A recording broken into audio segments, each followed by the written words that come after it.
Assalamualaikum warahmatullahi wabarakatuh. Perkenalkan, nama saya Nurul Safika dari klaster 3 akan menjelaskan proses pembelajaran yang berpijak pada teori belajar humanisme. Oke, pembahasan pertama yaitu pengertian teori belajar humanisme. Teori belajar humanisme muncul pada pertengahan abad ke-20 sebagai reaksi terhadap teori psikodinamik dan behavioristik. Pada teoritikus, humanisme meyakinkan bahwa tingkah manusia tidak dapat dijelaskan secara hasil dan konflik-konflik yang tidak didasari maupun sebagai hasil conditioning yang sederhana.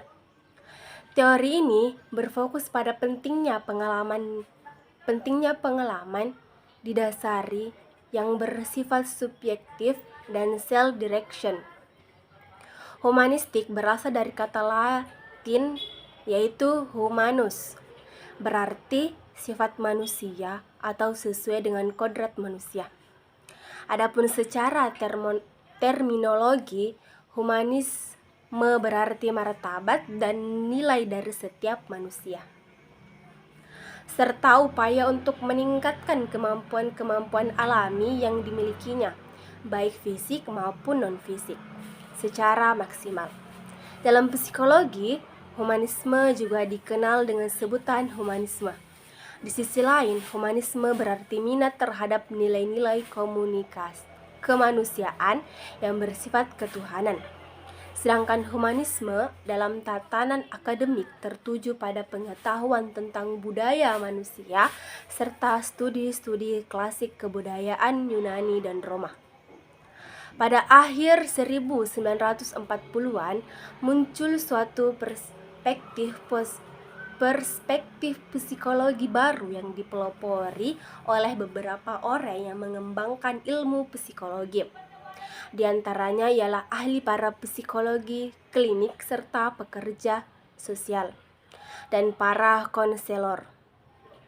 Gerakan ini kemudian dikembangkan hingga dikenal sebagai psikologi humanistik.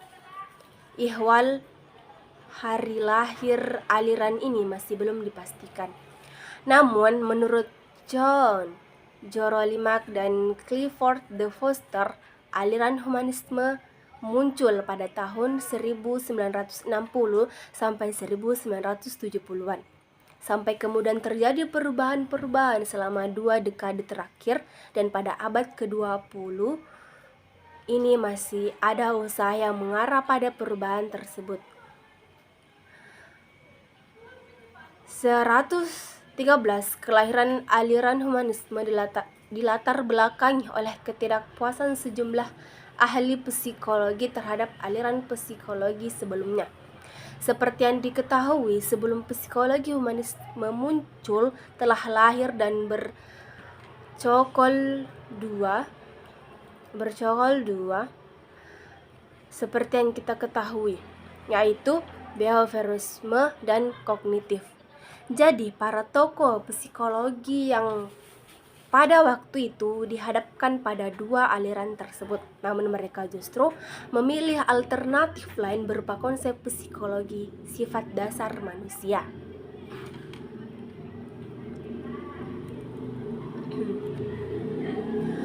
Rogers merupakan seorang psikoterapi sehingga ia kemudian mengembangkan person-centered therapy.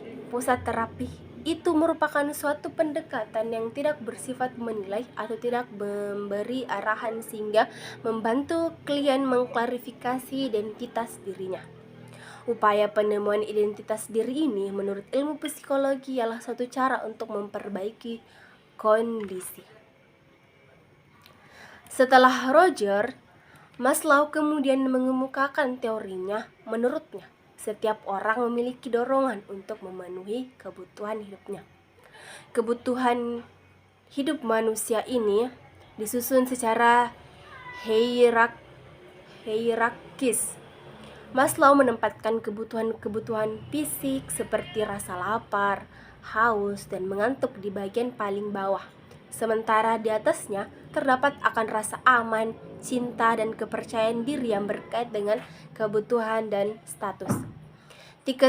Ketika berbagai kebutuhan tersebut terpenuhi, Maslow amat yakin bahwa seseorang akan meraih aktualisasi diri, suatu puncak pemenuhan kebutuhan dari seseorang. Sebagaimana kata Maslow, seseorang musisi haruslah menciptakan lagu, seorang pelukis mesti melukis, dan seorang penyair mesti menulis puisi apabila ingin berdamai dengan dirinya sendiri. Sesuatu yang bisa dilakukan oleh individu mestilah dilakukannya. Dari dua tokoh itulah kemudian muncul istilah humanisme dalam psikologi. Dalam bahasa Inggris, humanisme mulai muncul setelah di Jerman. Permunculan yang pertama dicatat berasal dari tulisan Samuel Coleridge Taylor pada tahun 1812. Kata itu dipergunakan untuk menunjukkan suatu posisi kriptologi, yaitu kepercayaan bahwa Yesus Kristus ialah murni manusia. Sementara itu, pemakaian kata humanis dalam konteks kebudayaan dipakai pada tahun 1832. Dalam perkembangannya, istilah tersebut kemudian digunakan sebagai penanaman psikologi belajar yang menekankan adanya peran diri dalam belajar. Selama ini, teori-teori belajar menekankan peranan lingkungan dan faktor-faktor kognitif dalam proses belajar mengajar. Namun aliran humanisme secara jelas menunjukkan bahwa belajar tidak hanya mempengaruhi oleh cara peserta didik berpikir dan bertindak, namun juga dipengaruhi dan diarahkan oleh arti pribadi dan perasaan-perasaan yang diambil dari pengalaman belajar individu. Menurut Sri Estiwuryani Dwi Wandono, ahli teori humanistik setidaknya menunjukkan dua hal teorinya. Pertama, tingkah laku individu pada mulanya ditentukan oleh cara merasakan dirinya sendiri dan dunia sekitarnya. Kedua, individu bukanlah satu-satunya hasil dari lingkungan seperti yang dikatakan oleh teori ahli tingkah laku, melainkan langsung dari dalam, bebas memilih, dimotivasi oleh keinginan untuk aktualisasi diri, self-actualization, atau memenuhi potensi keunikannya sebagai manusia. Apabila proses belajar humanistik berpusat pada diri si pembelajar, maka tujuan utama pendidik ialah membantu para peserta didik untuk mengembangkan diri mereka dengan cara membantu masing-masing individu untuk mengenal diri mereka sendiri sebagai manusia yang unik, dan membantu dalam mewujudkan pembelajar dan membantu mewujudkan potensi-potensi yang ada di diri mereka. Dengan demikian, teori belajar humanistik ialah suatu teori dalam pembelajaran yang mengedepankan konsep memanusiakan manusia sebagai peserta didik mampu mengembangkan potensinya secara maksimal. Penganut aliran humanisme ini berkeyakinan bahwa anak tersebut merupakan makhluk yang unik, beragam, berbeda antara satu dengan yang lain.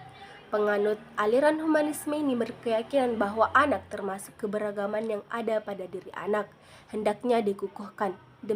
Dengan demikian, seorang pendidik atau guru bukanlah bertugas untuk membentuk anak menjadi manusia sesuai yang mereka kehendaki, melainkan memantapkan visi yang telah ada pada anak itu sendiri. Asri Budiningsih memandang bahwa teori belajar humanistik sifatnya lebih abstrak dan lebih mendekati bidang kajian filsafat, teori kepribadian, dan psikoterapi daripada bidang-bidang kajian psikologi belajar. Teori humanistik sangat mementingkan sesuatu yang dipelajari daripada proses belajar itu sendiri.